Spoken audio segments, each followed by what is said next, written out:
Halo, saya Maria Yuanggreni dari kelas A2 Manajemen dengan NPM 112-11006. Di sini saya akan mempresentasikan tugas dari manajemen keuangan, yaitu tentang rasio keuangan. Apa sih itu rasio keuangan? Rasio keuangan adalah salah satu metode analisa keuangan yang digunakan sebagai indikator penilaian perkembangan perusahaan dengan mengambil data dari laporan keuangan selama periode akuntansi. Nah, rasio keuangan juga dibagi menjadi beberapa jenis. Yang pertama, ada rasio likuiditas. Nah, rasio likuiditas adalah sebuah rasio yang mampu menunjukkan kemampuan perusahaan untuk memenuhi kewajiban dan membayar hutang jangka pendeknya. Rasio ini dapat mengukur seberapa likuidnya suatu perusahaan. Nah, rasio likuiditas ini juga terbagi menjadi beberapa jenis. Yang pertama, ada rasio lancar. Rasio lancar ini cara menghitungnya lebih mudah daripada rasio-rasio yang lain. Rumusnya ada aktiva lancar dibagi hutang lancar dikali 100%. Lalu yang kedua ada rasio cepat. Rasio cepat ini merupakan penjelasan lebih lanjut dari rasio lancar, yang rumusnya quick ration sama dengan aktiva lancar dikurang persediaan dibagi hutang lancar dikali 100%. Lalu yang ketiga ada rasio kas. Rasio kas ini jenis rasio kas dengan melibatkan kas perusahaan. Rumusnya ada rasio kas sama dengan kas tambah surat berharga dibagi hutang lancar dikali 100%. Lalu jenis rasio yang kedua itu ada rasio profitabilitas. Rasio profitabilitas itu apa? Yaitu perbandingan untuk mengetahui kemampuan perusahaan dalam mendapatkan laba atau profit dari pendapatan terkait penjualan aset ekuiditas atas dasar pengukuran tertentu. Nah, rasio profitabilitas ini juga dibagi menjadi beberapa jenis. Yang pertama, ada gross profit margin. Ini merupakan rasio profitabilitas untuk menilai presentasi laba kotor terhadap pendapatan yang dihasilkan dari penjualan. Rumusnya ada laba kotor dibagi total pendapatan dikali 100%. Lalu yang kedua ada profit margin ratio atau MPR. Ini dikenal juga sebagai net profit margin atau NPM. Merupakan rasio profitabilitas untuk menilai presentasi laba bersih yang didapatkan setelah dikurangi dengan pajak terhadap pendapatan yang diperoleh dari penjualan. Rumusnya ada NPM sama dengan laba bersih setelah pajak dibagi penjualan. Lalu yang ketiga ada return on asset ratio atau ROA. Ini adalah efisiensi dalam suatu perusahaan mengelola asetnya sebenarnya dapat dilihat dari ROA ini. Nah, dengan rumus ROA sama dengan laba bersih dibagi total aset. Lalu yang keempat ada return on equity ratio atau ROE. Adalah rasio profitabilitas yang berguna untuk menilai kemampuan suatu perusahaan dalam menghasilkan laba dari investasi pemegang saham perusahaan yang dinyatakan dalam presentasi. Rumusnya ada ROE, laba bersih setelah pajak dibagi ekuitas pemegang saham. Lalu yang kelima ada return on sales ratio atau ROS. Adalah rasio profitabilitas yang menampilkan tingkat keuntungan perusahaan setelah pembayaran biaya variabel produksi seperti gaji karyawan, bahan baku, dan lain-lain sebelum dikurangi pajak dan bunga. Dengan rumus ROS, laba sebelum pajak dan bunga dibagi penjualan dikali 100%. Lalu yang keenam ada return on capital employed atau ROCE.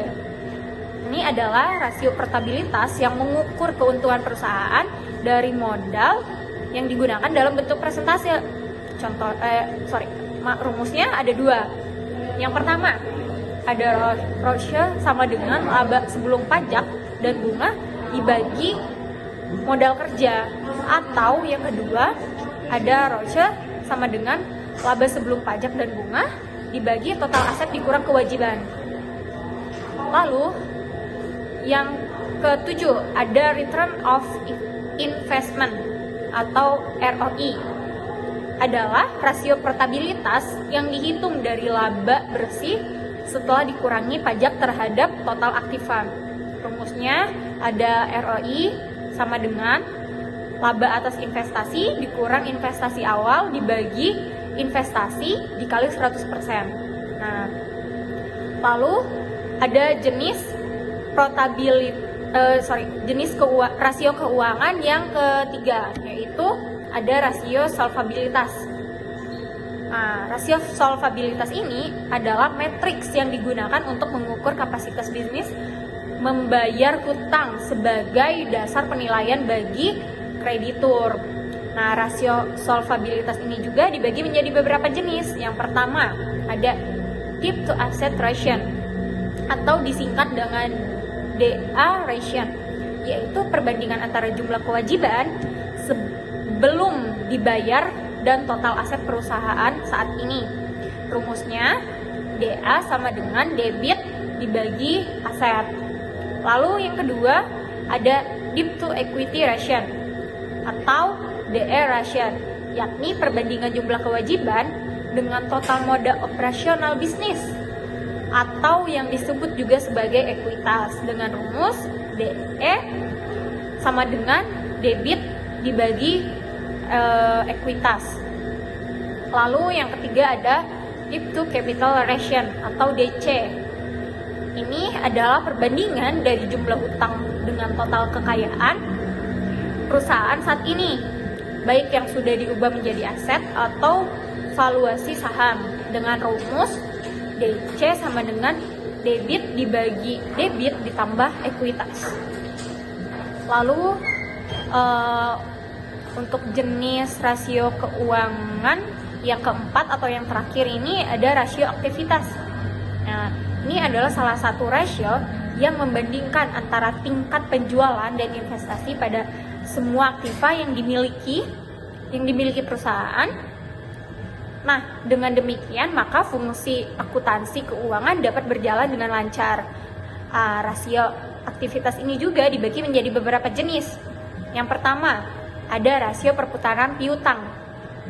Rasio perputaran piutang ini usaha yang akan digunakan untuk menghitung berapa besarnya nilai rata-rata piutang dari keseluruhan nilai penjualan, dengan rumus perputaran piutang sama dengan penjualan kredit dibagi piutang rata-rata atau penjualan bersih per rata-rata piutang dagang. Lalu yang kedua ada perputaran aktiva. Total aset turnover ini perbandingan antara penjualan dengan total aktiva suatu perusahaan yang menjelaskan tentang kecepatan perputaran total aktiva dalam suatu periode tertentu, dengan rumus perputaran aktiva sama dengan penjualan dibagi total aktiva dikali 100%. Lalu yang ketiga ada rata-rata umur piutang. Ini adalah pengukuran efisiensi manajemen piutang perusahaan dan durasi yang diperlukan untuk melunasi piutang atau mengubah piutang menjadi kas, dengan rumus rata-rata umur piutang sama dengan piutang dibagi penjualan per hari atau piutang dikali 365 hari dibagi penjualan. Lalu yang selanjutnya ada rasio perputaran modal kerja, yaitu perbandingan antara penjualan dengan modal kerja bersih suatu perusahaan, dengan rumus perputaran modal kerja sama dengan penjualan dibagi modal kerja bersih atau penjualan dibagi aktiva lancar dikurang utang lancar. Lalu yang terakhir ada rasio perputaran aktiva tetap, adalah perbandingan antara penjualan dengan aktiva tetap yang dimiliki suatu perusahaan, dengan rumus perputaran aktiva tetap sama dengan penjualan dibagi aktiva tetap dikali 100%. Hanya itu yang dapat saya sampaikan tentang rasio keuangan dan jenis-jenisnya. Mohon maaf apabila ada kesalahan. Sekian, terima kasih.